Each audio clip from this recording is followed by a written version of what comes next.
दक्षिणी द्वीप के एक छोटे से गांव में एक रहस्यमयी पथ था जिसे स्थानीय आदिवासी स्काइज एंड या तियन क्यू के नाम से जानते थे। यह कोई आम रास्ता नहीं था। यह एक ऐसी खौफनाक सुरंग थी जिसके भीतर सैकड़ों साल पुराने गुरुत्वाकर्षण संवेदनशील जाल लगे हुए थे। इन जालों में इतनी नाजुकता थी कि अगर 3 साल का बच्चा भी थोड़ा भारी हो जाए तो वह सक्रिय हो जाए और सब कुछ चकनाचूर कर दे। इस रास्ते के अंतिम छोर पर एक ऊंचा पत्थर का बटन था, लगभग 2 मीटर ऊंचाई पर। कहा जाता था कि उसे दबाने से एक प्राचीन रहस्यमयी कमरे का द्वार खुलता था जिसके भीतर आदिवासियों के पूर्वजों द्वारा छुपाया गया खजाना था। लेकिन सदियों से कोई भी व्यक्ति उस बटन तक सुरक्षित नहीं पहुंच सका। कई पीढ़ियों से लोग इस रहस्य को सुलझाने की कोशिश करते रहे। उन्होंने जानवरों को बलि के रूप में इस्तेमाल किया, लकड़ियों की मदद ली, खुद चलने की कोशिश की, मगर हर कोशिश का अंजाम एक ही होता, मौत। और इसी प्रयास में एक दिन एक औरत ने 3 दिन से भूखे अल्पाका को लकड़ी की सुरंग की ओर धकेला। उम्मीद थी कि जानवर का वजन कम होगा, लेकिन वो भारी अल्पाका जैसे ही सुरंग में कुछ कदम चला, जाल सक्रिय हो गया। धड़ाम। लोहे की प्लेटें चारों ओर से तेजी से आईं और पल भर में अल्पाका की चीख गूंजते हुए खत्म हो गई। वहां अब सिर्फ मांस और हड्डियों का ढेर था। भीड़ सन्न रह गई। लेकिन तभी वहां पहुंचा एक अजनबी, डा विंसी, दक्षिणी द्वीप का एक युवा वैज्ञानिक जिसकी बुद्धिमत्ता के चर्चे दूर दूर तक थे। माना जाता था कि उसका IQ 250 से भी ऊपर है। दा विंची ने चुपचाप अल्पाका की मौत देखी और बिना कोई घबराहट दिखाए जमीन पर बैठ गया। उसने जेब से पेंसिल निकाली और कुछ स्केच बनाने लगा। कुछ ही मिनटों में उसने वहां मौजूद लकड़ी, धातु के टुकड़े और रस्सियों से एक अद्भुत यंत्र तैयार किया। विश्व की पहली बिना ईंधन की 4 पहिया लकड़ी की गाड़ी। लोगों ने उस पर शक की नजरें डाली, लेकिन डा विंसी शांत था। उसने गाड़ी की स्प्रिंग खींची, पहिया घुमाया और फिर एक स्विच दबा दिया। गाड़ी धीरे धीरे लकड़ी के रास्ते पर चल पड़ी, ठीक उस रास्ते पर जहां अल्पाका मारा गया था। दा विंची ने दोनों तरफ लगी रस्सियों से गाड़ी की दिशा को नियंत्रित किया, जैसे कोई कठपुतली का खेल खेल रहा हो। गाड़ी सावधानी से सभी जालों को पार करती चली गई। अचानक सामने एक छोटा सा ढलान आया जिससे उसकी रफ्तार धीमी हो गई। भीड़ ने सांसें थाम ली, लेकिन किसी चमत्कार की तरह गाड़ी अंतिम झटके से ऊपर चढ़ी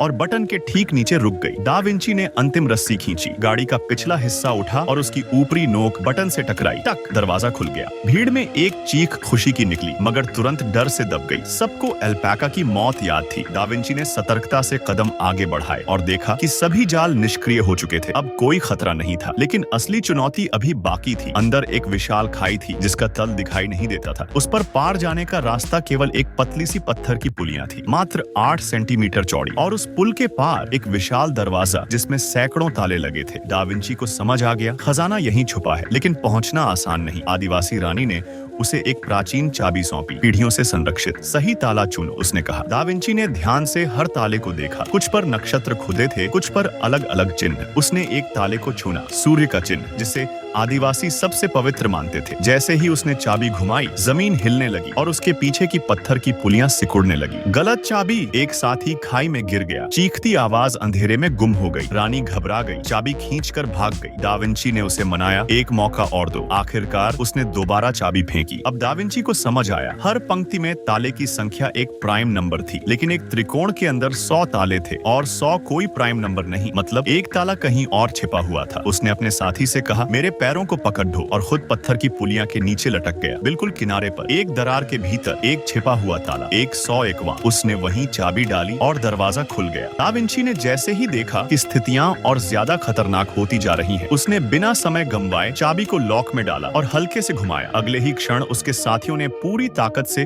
उसे ऊपर खींच लिया और उसकी जान बच गई। ट्राइबल क्वीन ने जब देखा कि दा विंसी और बाकी लोग काफी दूर निकल चुके हैं, तो उसने उसे वहीं रुकने को कहा। तुम यहीं रुको, हम लकड़ी की सीढ़ी लाकर तुझ तक पहुंचेंगे। किसी भी हाल में स्काइज एंड का रहस्य अकेले मत खोलना। पर दा विंसी को इस बात का डर था कि कहीं क्वीन धोखा न दे जाए, इसलिए उसने तय किया, पहले खुद को बचाने वाला रास्ता खोजो, फिर आगे देखेंगे। तीसरे दरवाजे तक पहुंचे तो देखा दरवाजे के दोनों ओर 2 त्रिकोणीय ताले हैं, मगर उनके पास सिर्फ एक ही चाबी थी। एक आदमी बोला, चलो कम से कम 50% चांस तो है, दांव लगाते हैं। उसने डा विंची के हाथ से चाबी छीनी और ताले में लगाने ही वाला था कि उसका साथी बीच में कूद पड़ा। उसने कहा, पहले 2 दरवाजे बच्चों का खेल नहीं थे, यह तीसरा तो और भी घातक होगा। उसने चाबी लेकर बारीकी से निरीक्षण किया और तब जाकर उन्हें एहसास हुआ कि चाबी असल में 2 हिस्सों से बनी हुई है, एक प्रकार की पजल की। अब दोनों ने ताले में चाबी घुमाई, लेकिन कुछ नहीं हुआ। तभी डा विंची की नजर पड़ी एक गोल चमकते गोले पर। उसे तुरंत आदिवासियों की प्राचीन कथाएं घटनाएं याद आईं, जिनमें कहा गया था कि सिर्फ सूर्य की रोशनी जब दोनों ताले पर एक साथ पड़ेगी तभी वो सक्रिय होंगे। वे सब शांत खड़े होकर धूप का सही कोण आने का इंतजार करने लगे। जैसे ही दोनों ताले पर धूप पड़ी,